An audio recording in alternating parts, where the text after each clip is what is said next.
Testing. 1, 2, 3. Mic test. 1, 2, 3. Mic test. Mic test. This is Democracy Now!, democracynow.org, the War and Peace Report. I'm not Amy Goodman.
No, just turning it on. That's all. Turning it on. That's all.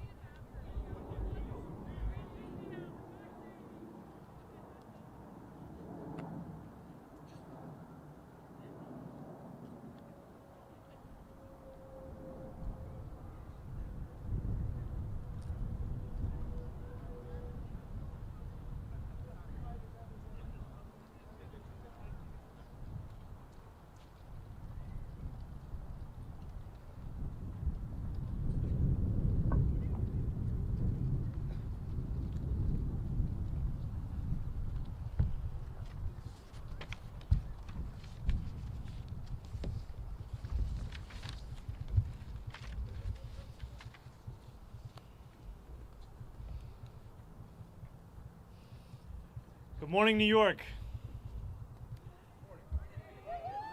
Morning. Last night, we made history.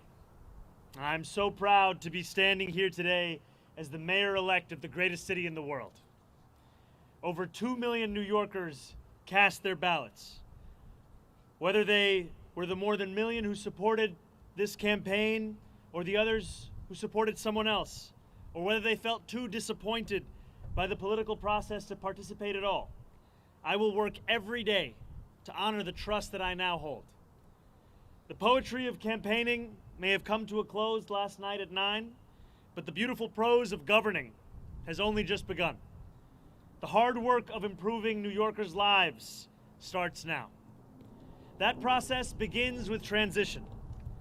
In the coming months, I and my team will build a city hall capable of delivering on the promises of this campaign. We will form an administration that is in equal parts capable and compassionate, driven by integrity, and willing to work just as hard as the millions of New Yorkers who call this city home. And central to that effort is a transition team that is defined by the excellence New Yorkers will soon come to expect from government. Our team will be directed by Ilana Leopold, whose roots in this city extend back to her grandmother running the trams on Roosevelt Island. She has extensive experience in city government and has been a key part of our campaign to become the next mayor of this city.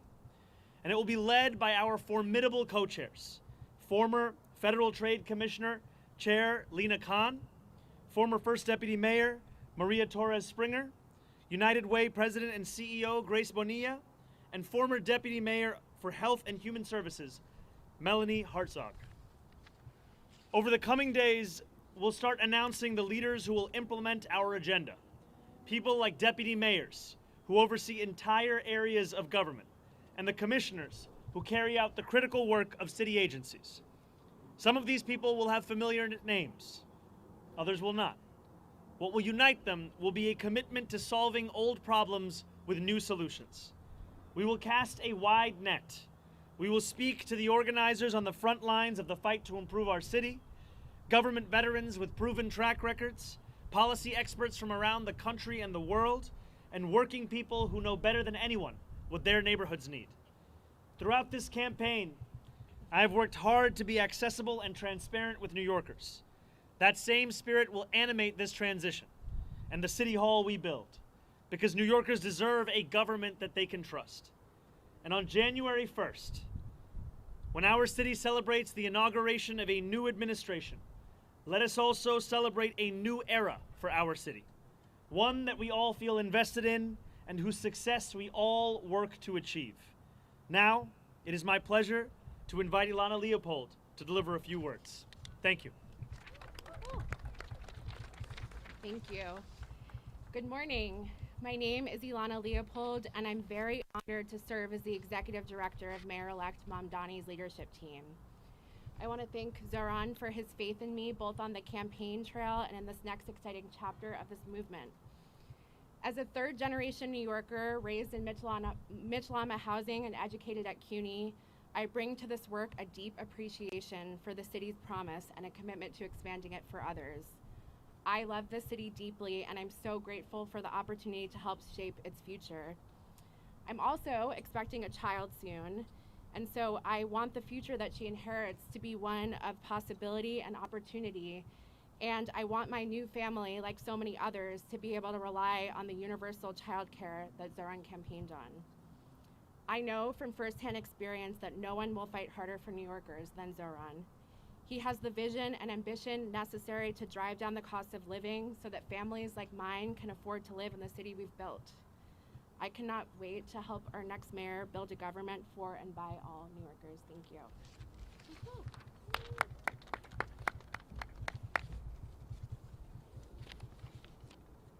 Good morning. My name is Grace Bonilla, and I am excited to be with all of you today. I want to congratulate Mayor-elect Mamdani on his historic victory and a campaign that captured the imagination of so many and centered the needs of working New Yorkers as a North Star. I'm honored to be part of a transition team and eager to work with you to build an administration that will work tirelessly to ensure working New Yorkers can finally afford to live and raise their families in the city that they love. As a native of Queens and a daughter of Ecuadorian immigrants who has dedicated my career to fighting for vulnerable New Yorkers, this appointment means a lot to me, particularly at a time when our immigrant communities and the people I serve are under attack. As we stand here today, 1.8 million New York City residents are without benefits to feed themselves and their families because of the inactions from the federal government.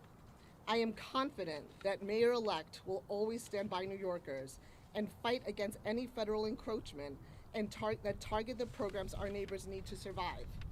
I look forward to helping him to build working to build an effective government that keeps every New Yorker safe, healthy, housed, and built on the promise of our city and the brilliance of our people. ahora en español.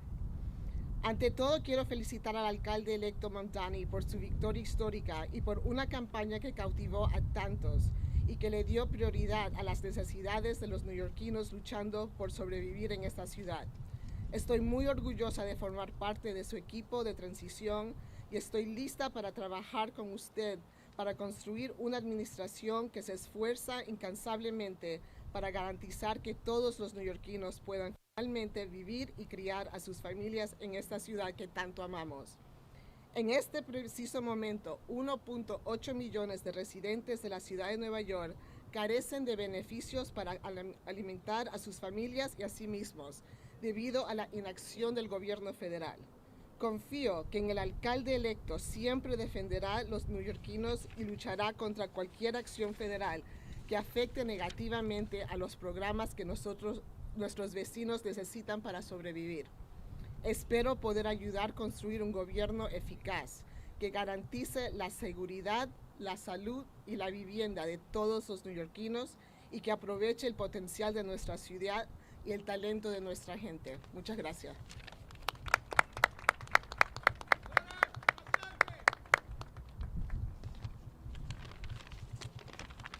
Good morning. Good morning. My name is Mel Hartzog. No one calls me Melanie except my mother when I'm in trouble. And I'm so excited to be with you all today. I first want to start off by congratulating our Mayor-elect Mamdani on an impressive and amazing campaign and victory last night. In my day job, I lead the New York Foundling, one of the city's largest and oldest social service organizations. I previously served across 2 administrations as the Deputy Mayor for Health and Human Services, Director of the Office of Management and Budget, Deputy Commissioner for the Administration for Children's Services, among other roles.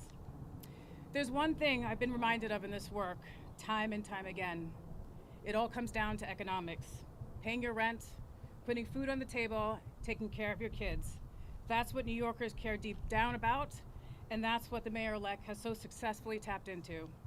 It's my honor to join the Mayor-elect and this incredible group of women who epitomize public service to make sure that we bring the very best, brightest, and most principled people to deliver for our fellow New Yorkers on this moment of promise. Thank you so much. Good morning, everybody. It's great to see you all. I want to start off by just congratulating our Mayor-elect Mamdani on an incredible victory and a just remarkable campaign this last year. I think what we saw last night was New Yorkers not just electing a new mayor, but clearly rejecting a politics where outsized corporate power and money too often end up dictating our politics, and a clear mandate for change where New Yorkers can get ahead and where all workers and small businesses can thrive, not just get by. I think what we saw through the campaign was an operation that showed extraordinary discipline, rigor, talent, and I know that Zohran has the vision and courage to make sure that we can actually deliver. It's such an honor to get to be part of his transition team, and I'm so excited to work with the co-chairs to make sure that we are building an administration that can hit the ground running on day one and deliver for all New Yorkers. Thank you so much. Good morning, everyone. My name is Maria Torres Springer, and first and foremost, I want to congratulate the Mayor-elect on his extraordinary victory last night and on building a campaign for and by the people. I'm so thrilled to join his transition team of extraordinary women, by the way, and help ensure that his administration is ready to govern boldly and effectively on day one. As the daughter of immigrants who believed in the promise of this country, and as a proud New Yorker who loves and believes deeply in this city, I have so admired the way the Mayor-elect ran a campaign that reminded us that home is both our greatest challenge and the greatest hope for our future. I remain deeply proud of the work that I did across 3 mayoral administrations to make our city more affordable and more just. This has been my life's work. And I'm eager to bring that experience, all of the lessons learned, what worked, what didn't, to help the Mayor-elect achieve early, tangible wins for New Yorkers. Despite the headwinds we face as a city and as a country, the mayor-elect has truly rekindled something very powerful: our shared faith in New York's capacity to do big things and to dream boldly. Importantly, he and I share an undimmed belief in government's capacity to deliver for working people, an undimmed belief in public servants' capacity to not just meet, not even just exceed, but defy expectations. So thank you, Mayor-elect, for this opportunity. I look forward to helping you build an administration that gets to work joyfully and urgently to lower costs, build homes, expand childcare, and ensure that every New Yorker can build a life of dignity in this city that we all love. Thank you. Everyone, we'll take your questions, and the co-chairs are available to answer questions as well. We'll start with you, Marcia.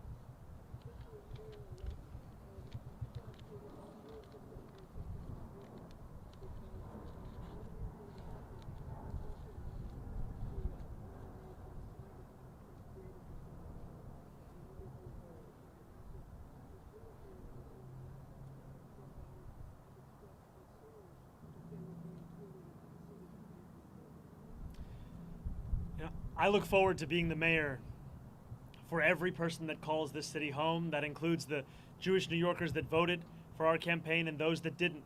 My responsibility is to all 8.5 million New Yorkers, and we chose this location as a reflection of the borough that I serve and the fact that we are proud to be known as the world's borough. And for far too long, that embrace of so much of what makes New York City special, so much of what makes it the place that we are proud to call it our home, it has been missing in our leaders in this city. And I am excited to be the first immigrant to lead this city in generations, and excited more, frankly, to deliver on an agenda of affordability alongside these incredible co-chairs for New Yorkers across the 5 boroughs. Right here, sorry, we're going to go to Josie right here. Yeah.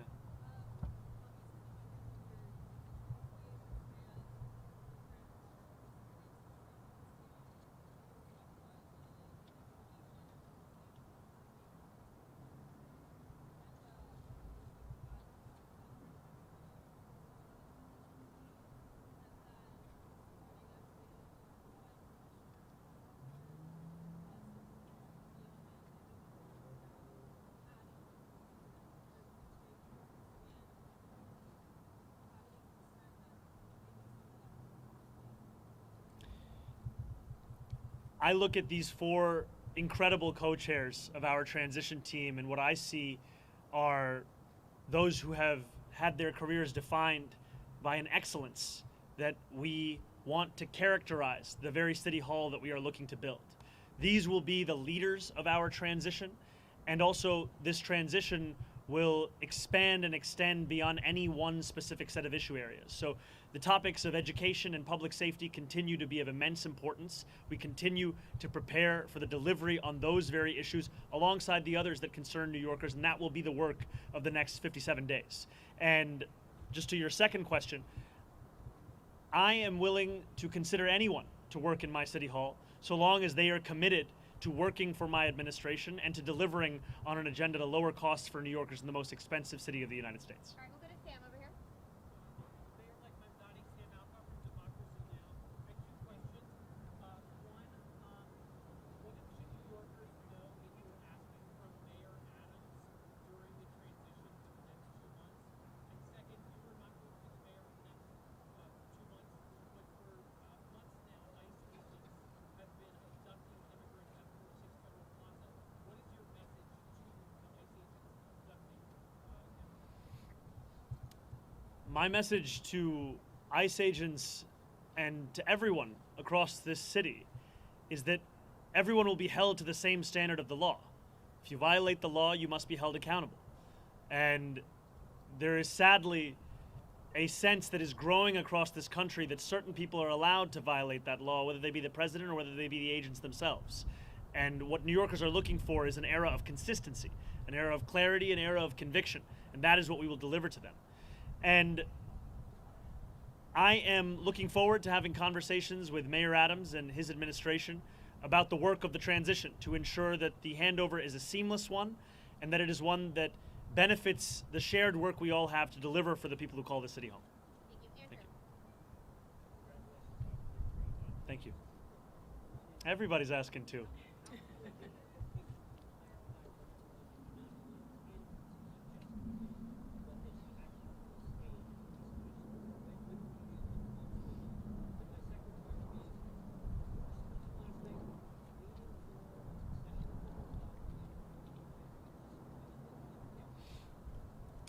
I've made my intention clear to retain Commissioner Tisch, and I look forward to having conversations with her on that very subject. Last night, I spent time with my wife, with close members of my team, as we watched the results come in. I spoke briefly with Curtis Sliwa, and then I headed to address the thousands of New Yorkers that were there, waiting to hear of what this new era of government will look like. And that is always my focus. Not on the candidates of this past election, but rather on the people that are so often left behind by our politics, and I look forward to serving them. Yeah, Morgan, go ahead. Hi, sir. How are you? Doing well. How are you, Morgan? Hanging in there. So just two quick questions. Mayor Eric Adams just announcing that he plans to offer former employees who were terminated for refusing the second COVID vaccine, offering to them to have the opportunity to get their jobs back. Hoping you can react to that. I know that just happened, but also just more broadly, he's also talking about stacking the right guidelines. What do you think about some of these efforts that he's making in these last final days to potentially make the job? The mayor is seemingly unsatisfied with a record of raising rents by more than 12% on more than 2 million New Yorkers, and has gone so far as to consider appointing someone to the Rent Guidelines Board who is known for being a star, I think, on a show called Selling New York. And in many ways, that's the description of what he wants to do over these next few months.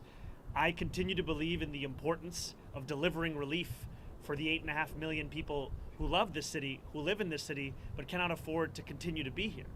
And last night I spoke of Wesley, an 1199 organizer that I met outside of Elmhurst Hospital less than a week ago.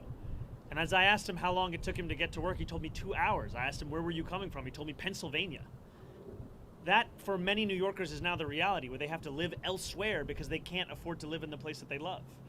And that has to be our compass in guiding the work that we do to ensure that we can make this a city that is livable and make this a city that finally turns the page on an era of big money and small ideas. Yeah, I'll go to Holly right here.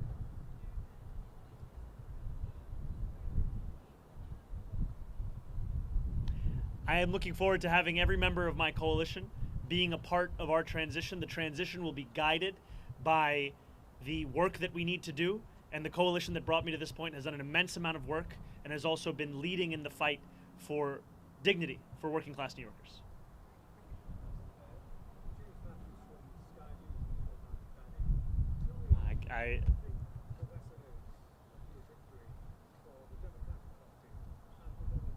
Well, first I just have to say I've spent many days in my youth watching the transfer window close, final hours on Sky News, so it's a pleasure to have you here. Yeah, I'm an Arsenal fan. I have to be honest, when you said you were from Sky News, I just got very excited. Could you repeat the question one more time? Tell me, what do you think the lesson is of your victory last night for the Democratic Party, which has been slow to embrace you? And what's the lesson for Donald Trump? I think the lesson for the president is that it's not enough to diagnose the crisis in working class Americans' lives. You have to deliver on addressing that crisis. This is a president who ran a campaign on the promise of cheaper groceries, and now, as was said by one of our co-chairs, has gone so far as to cut SNAP benefits for close to 2 million New Yorkers. Someone who is literally making it harder to afford those same groceries whose price he was decrying not that long ago.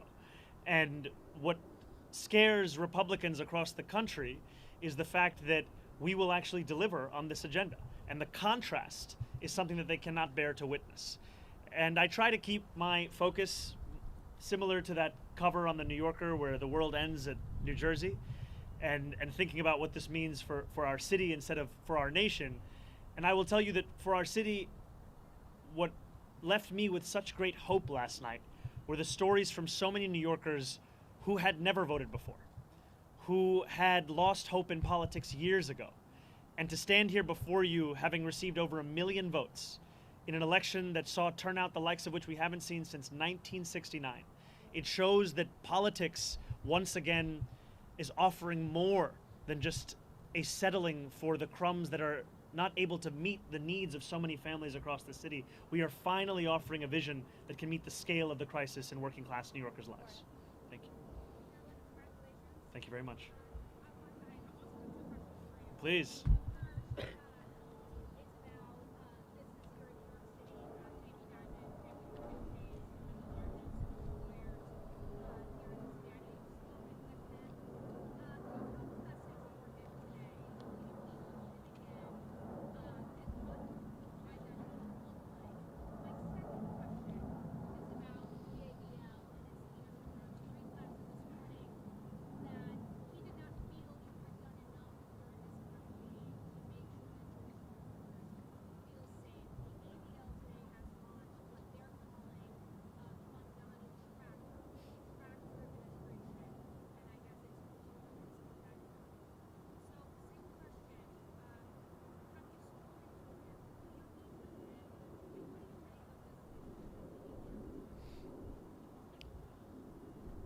I look forward, I'll first answer your first question, then I'll go to your second. I look forward to meeting with Jamie Dimon and meeting with anyone who is concerned about the future of our city and is invested in the vitality of that same city. And these are not very different from the conversations I had over the course of this campaign with many business leaders who, while we may have disagreements on fiscal policy, we also found many areas of agreement as to what the city actually needed. And I think it is critically important that we start to embody a style of leadership that does not demand agreement across every single issue in order to even have a conversation. We need to be able to deliver for New Yorkers, and that means to meet New Yorkers, even those with whom we have any disagreements. So I look forward to having those kinds of meetings, be it with Jamie Dimon or be it with other business leaders, and continuing to show that our affordability agenda is an agenda that would also benefit businesses across the city. Because what I've heard from many of those same business leaders is that the inability for city government and state government to provide universal childcare has led to businesses sometimes having to provide stipends to their own employees given the expense of that childcare. Makes sense because childcare in this city costs an average of $22,500 a year, which is a burden that many families cannot bear. And I also look forward to streamlining the regulations within city government. I'm someone who believes deeply in the public sector, believes deeply in public regulation, and I also believe if I cannot give you an answer as to why a regulation exists, then it likely doesn't have a good reason to exist any longer. And that extends to when a restaurant owner told me of the $25 a year he has to pay the city for the right to sell a frozen dessert. And it also extends to the way in which we fine and fee small businesses across the city, which is why we've committed to cutting that in half. And I have not spoken to Jonathan Greenblatt. I take the issue of anti-Semitism incredibly seriously. And last night in my speech, I spoke about how my city hall will stand steadfast with Jewish New Yorkers in fighting the scourge of anti-Semitism across the city and making that clear in the actions that we deliver on from January 1st. And I look forward to working with Jewish leaders across this city, whether they be elected officials, whether they be rabbis, whether they be community leaders, to deliver on the promise of not just protecting Jewish New Yorkers, but celebrating and cherishing them in this same city.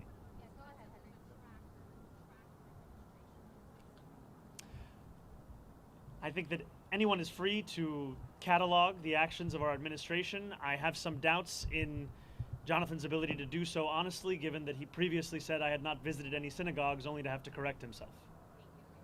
Hi, Mayor-elect. Obviously, I have two questions as well. Yes, yes. Yes. It's a 2-for-1 day. Oh, yeah, a little more interesting. So, on President Trump and on delivering real, tangible results, as you alluded to last night with your new era, as Maria Torres-Springer just said, how do you balance, or have you given thoughts of balancing combating President Trump and not getting lost in that fight where you are not delivering the campaign promises?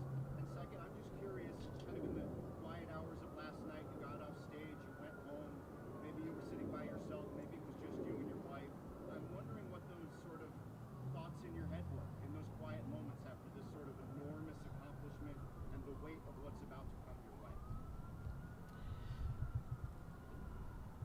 very funny. Everyone is asking two very different questions. Not trying to strike the right tone between all of them. New Yorkers are facing twin crises in this moment: an authoritarian administration and an affordability crisis. And it'll be my job to deliver on both. It'll be my job to stand up for the city and also to ensure that we do not look at Washington, D.C. as if it is the reason for all of the problems right here in New York City. Many of the issues we are speaking about, they predate President Trump. They are issues that for too long we have turned a blind eye to, or we have sought to rationalize or normalize. And what I'm so excited by in looking at these incredible women who will be leading our transition is a track record of being able to handle multiple crises at the same time. Crises which so often for others might be the only focus. For so many of the people on this stage, they were one of many. And these are the crises of cost, these are the crises of conviction, these are the crises that have come to describe much of our politics. And I find immense confidence in the fact that we are already building a team that has shown its ability to deliver and that will continue to show that over the next 57 days and beyond. I cannot tell you that I had many quiet moments between last night and this morning, but some things that I have been left with, whether it was in sitting with my wife or with close members of my team without whom none of this would have been possible, is the sense of hope that New Yorkers have. When I left the venue yesterday evening, there were hundreds of New Yorkers waiting outside. And so many of them were young New Yorkers. So many of them, it may have been their first vote they were ever eligible to cast. And in their eyes and in their shouts and in their screams, I heard the potential for what our politics could be. And it's a potential for New Yorkers to not only be able to see themselves in those that lead them, but more importantly, to see their struggles. And just before this, I heard from an immigrant rights advocate who said that the moment that made her whole in the speech that I shared was when I spoke about this city as being one that was built by immigrants, that was powered by immigrants, and now that will be led by an immigrant. I think for too long, many New Yorkers have been told that their only place is in the shadows. And it is incredibly exciting to stand here alongside these leaders to embrace the light that the future will hold for all of us in this city. Yes. Thank you very much. Gracias.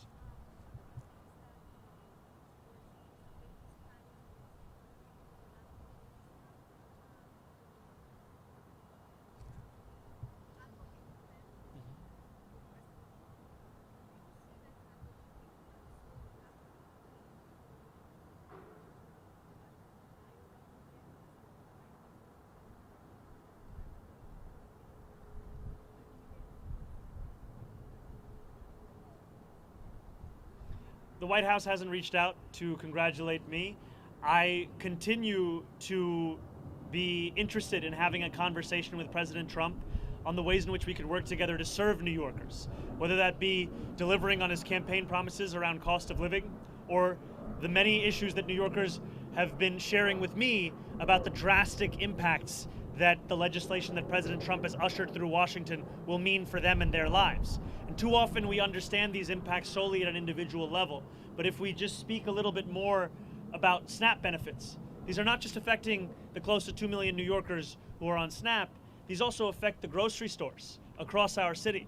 There were a number of mom and pop owned grocery stores that spoke to me about the fact that in the Bronx, SNAP revenues make up more than a quarter of all of their revenue.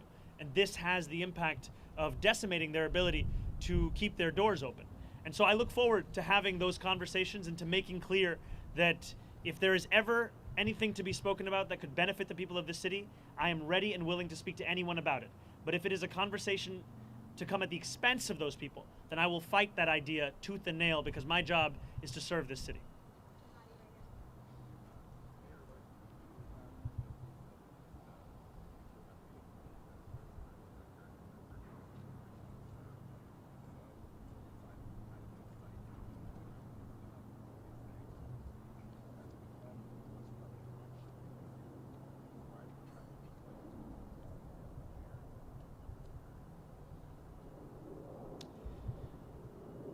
When I speak about Trump-proofing this city, I speak about protecting those with the least from the consequences of a man with the most power in this country.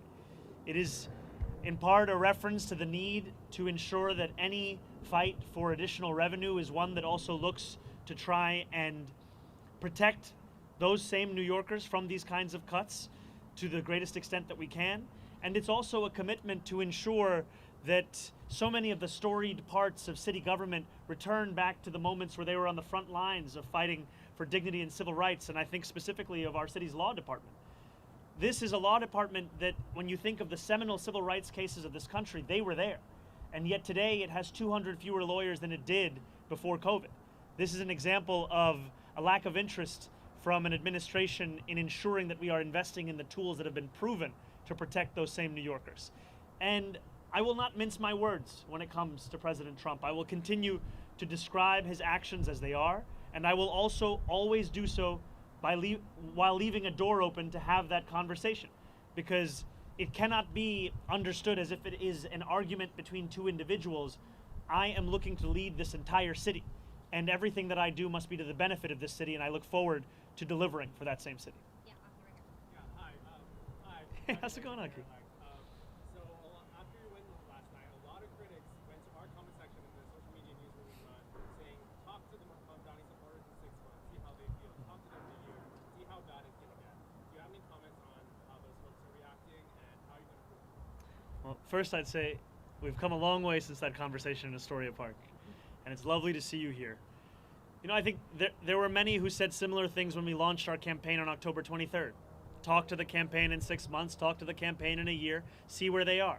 And what we've shown is that the hunger, the dedication, the commitment to excellence and delivering in the ways in which we have been told are impossible, this is what will typify our efforts. It has thus far. This is what will describe them moving forward. And the passion, as Maria had said, of an undimmed potential for government to meet the needs of working people across this city, that is something that we fully intend to deliver on. These were not words that were shared as a means by which to inspire people for the purpose of an election. These were commitments that were made that we intend to deliver on to ensure that New Yorkers can live in the city they call home.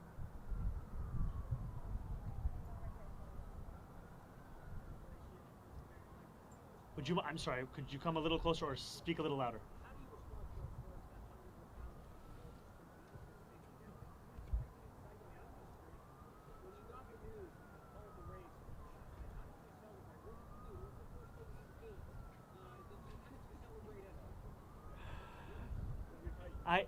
I think the first thing I did was drink some water, and it took a moment for it to settle in.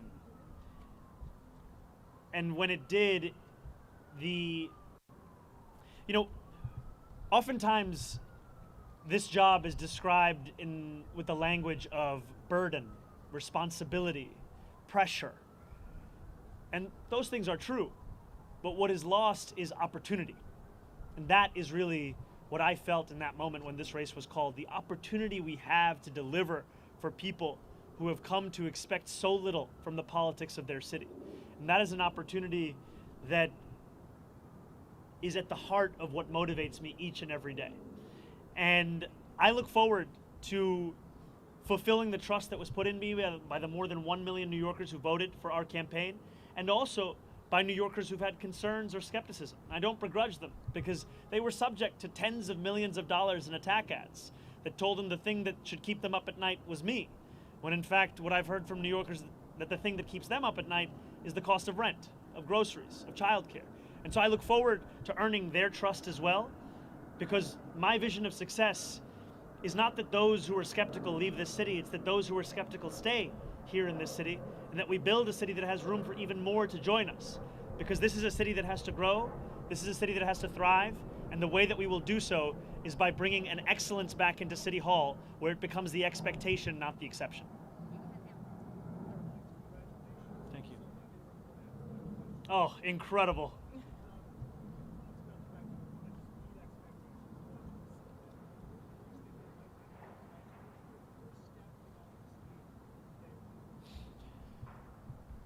My first day in City Hall will look like my last day. It will be focused on the cost of living crisis. It will be focused on delivering for the New Yorkers who have been priced out of this city. 1 in 4 New Yorkers currently living in poverty across the 5 boroughs. And what excites me so much about being on the stage alongside these incredible leaders is that this is not a job that can be done alone. This is not a job that can be done by one person with one vision. It is a job that must be done by a team that is united in purpose in fulfilling the agenda that we ran on, an agenda of affordability. And for too long, we have heard from politicians who have told us what they can't do, and in reality what they mean to say is what they won't do. And I'm excited to prove that making people's lives better is not simply an ideal, it is something that we can fulfill in the day-to-day work of our administration. Thank you. Thank you very much, Ethan.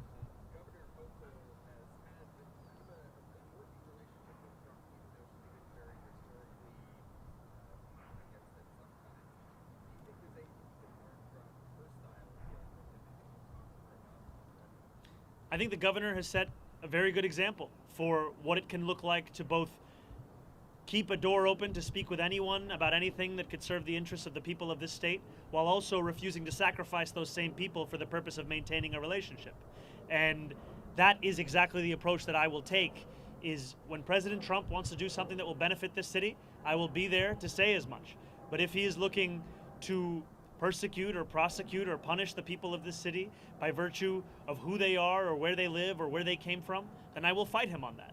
I think too often we have had a style of leadership that seeks to put oneself before the people that you're looking to serve, and my city hall will do the opposite.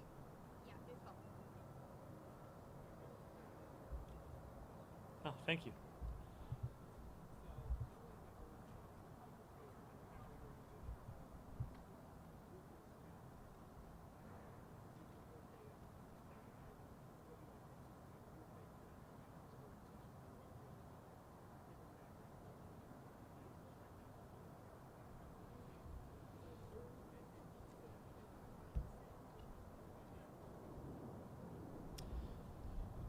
You know, this is a group that exemplifies the excellence I've long spoken about.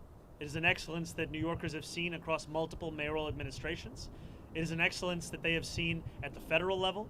And it's an excellence that has been displayed amidst a conviction of what government can and should and must do for New Yorkers. And I'm excited by the prospect of them leading this transition to deliver for those same New Yorkers. And I also am clear with the more than 100,000 volunteers who brought me to this point, with the more than 1 million New Yorkers who voted for our campaign, that the work does not end with an election. In fact, it continues until we deliver this agenda. And that delivery will be something that we do over weeks and months and years. And it will be something that we will take immensely seriously, because it is a delivery that will fulfill the hope that so many have put in us.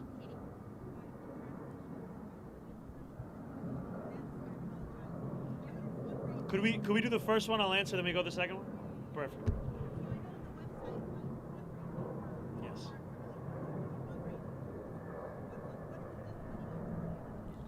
Well, thank you for the question. It's transition2025.com. And, you know, there were a few months ago where I told supporters across this city to stop donating. And today I am asking them to start once again. And I am asking them to do so because of the fact that a transition that can meet the moment of preparing for January 1st is one that will require staff, it will require research, it will require infrastructure. And those are things that we will have to provide. And I'm excited for the fact that it will be funded by the very people who brought us to this point, the working people who have been left behind by the politics of this city.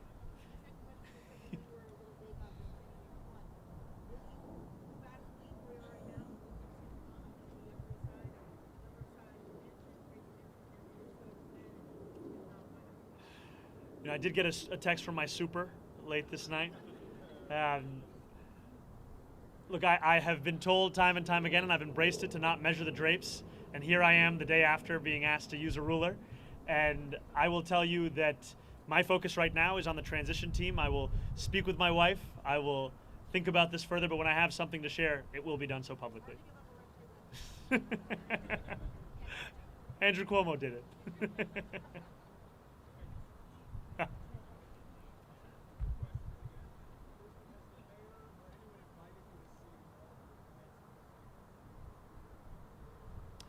mayor has not invited me as yet to go to City Hall, but I look forward to having those conversations about the transition.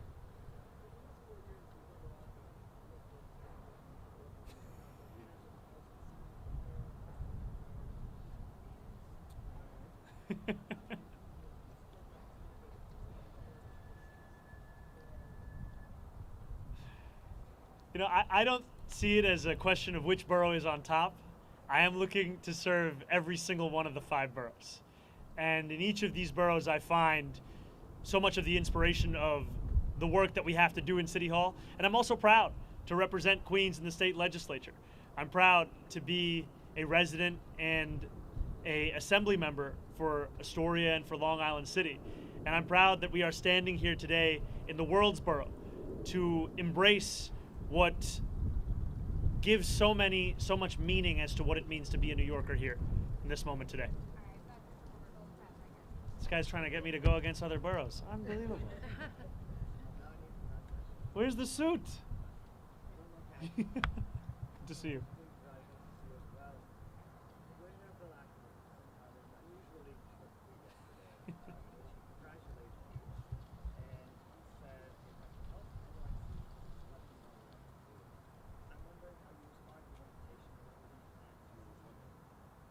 Well, I appreciated Bill Ackman's tweet and the sentiment of it, and I will continue to have conversations with anyone who is committed to the welfare of this city, the vitality of this city, and those are the conversations I will have over the next 57 days and beyond.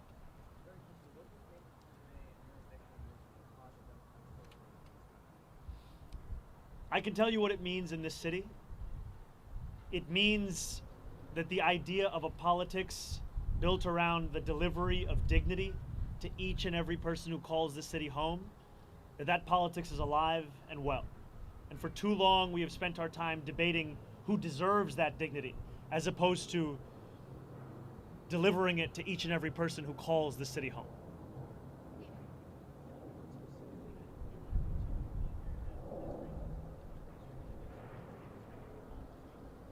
Can you, I didn't hear the second one. You know, even amidst my many critiques that I have of the Adams administration, we have to have a sober analysis of the work that is done in any single administration. And I think that City of Yes is something that is a significant and good step forward. I think that trash containerization is another example of something that we should continue to pursue. And these are examples to me of some of the issues which have been long recognized by New Yorkers as ones that need to be contended with by government and ones that have simply been ignored. And I look forward to continuing on those issues and then correcting the course in many and other areas of city government. And I look forward to working with the council and with the next speaker on delivering on an agenda of affordability for each and every person that calls the city home. Thank you guys so much. Thank you all. Thank you. Not,